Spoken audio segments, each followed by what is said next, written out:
Bahamian fishermen have a rule. If the water starts pooling, leave immediately. Don't finish the line. Don't pull the anchor. Don't look into the hole. Just go. It waits underneath the blue holes. And by the time you realize your boat has stopped moving, it may already be touching the hull. The strange part is this: the blue holes are real. You can see them from the sky.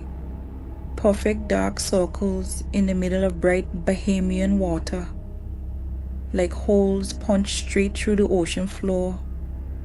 Some are hundreds of feet deep. Some connect to underwater cave systems that divers still haven't fully mapped. And according to the fishermen of Andros Island, some of them are not empty. They have a name for what lives down there, the Lusca. And the fishermen who survive encounters with it all describe the same thing for us. Not teeth, not tentacles, the water changing. This is a Caribbean Black Book. Listen carefully. The rules matter. The Lusca is one of the strangest entities in Caribbean folklore.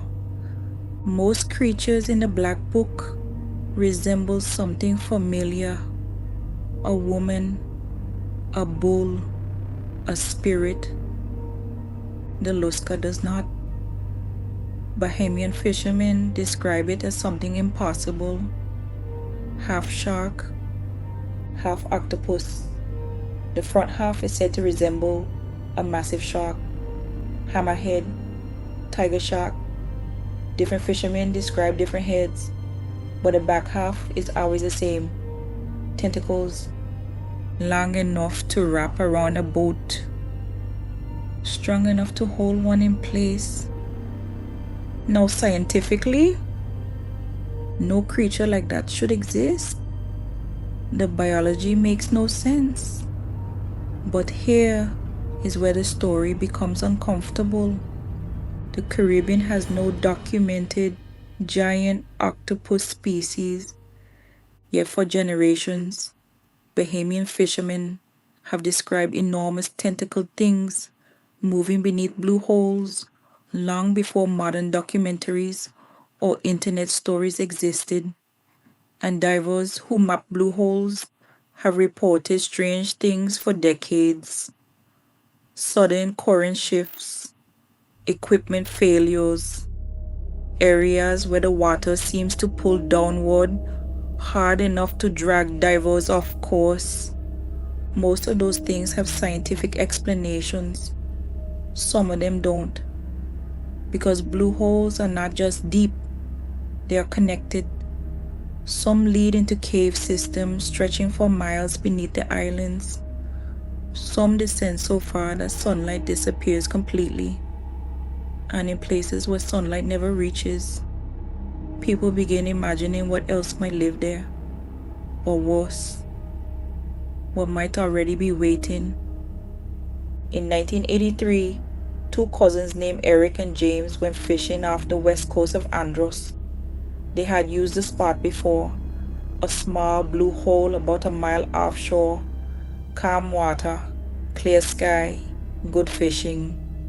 The first hour went normally: 2 large groupers, 1 snapper, easy morning. Then the bait stopped biting, completely. Eric reeled his line up.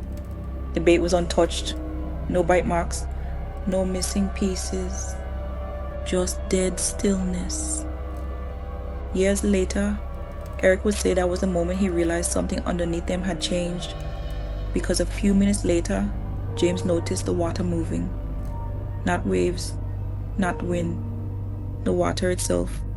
Small pieces of floating seaweed were slowly drifting toward the center of the hole, like water circling a drain. Slow, steady, controlled. Eric leaned over the side of the boat. The blue beneath them no longer looked blue. It looked black. And then the temperature dropped. Suddenly, The air went cold enough that both men noticed it immediately. Tropical heat 1 minute, autumn cold the next. James looked at Eric and said, "We need to leave." They pulled the anchor up fast and started the engine. Eric pushed the throttle forward. The boat barely moved. At first he thought the anchor line was tangled, but the anchor was already inside the boat. He pushed the throttle harder. The engine screamed. Still almost no movement. And then James said something Eric remembered for the rest of his life. Quietly, almost confused. "Eric, the boat is being held."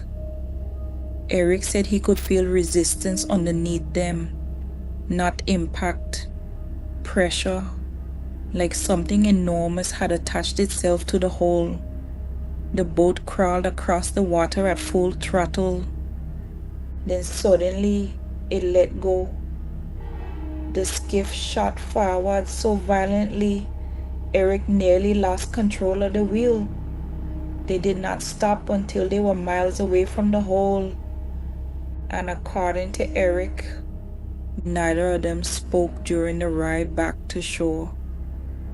When they finally got back to land, James refused to look at the ocean.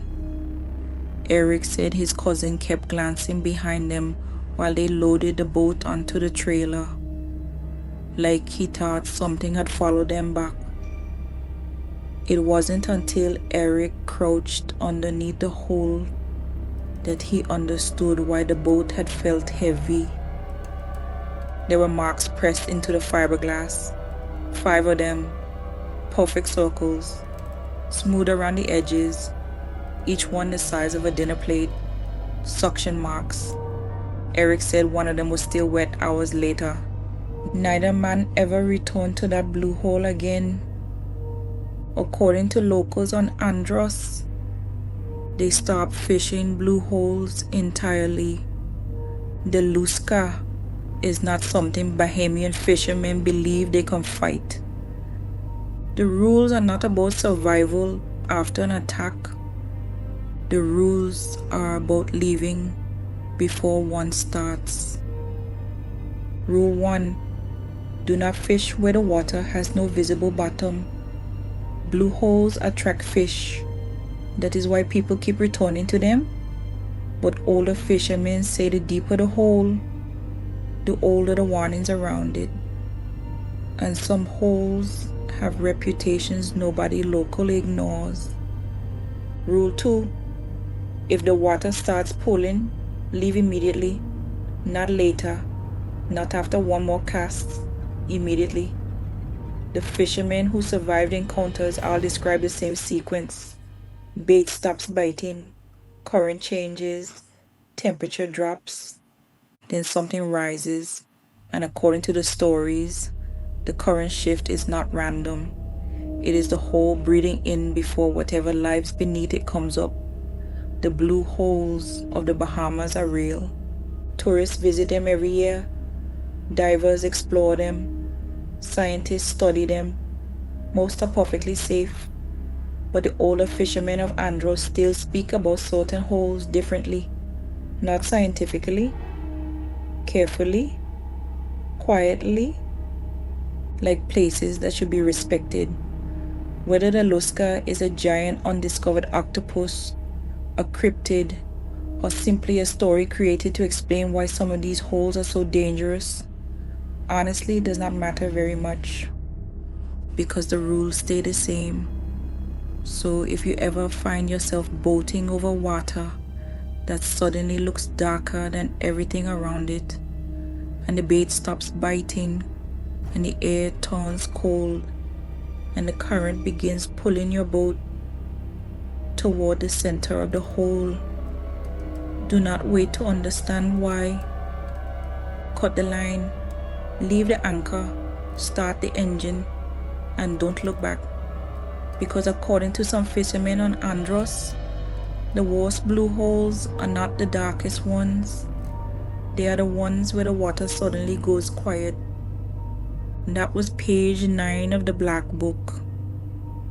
If you made it this far, subscribe, because next we're staying in the Bahamas.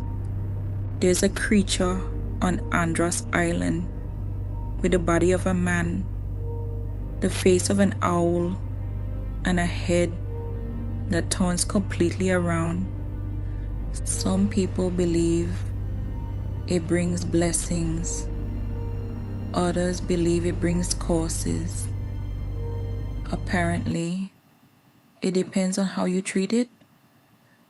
I'll see you in the next entry.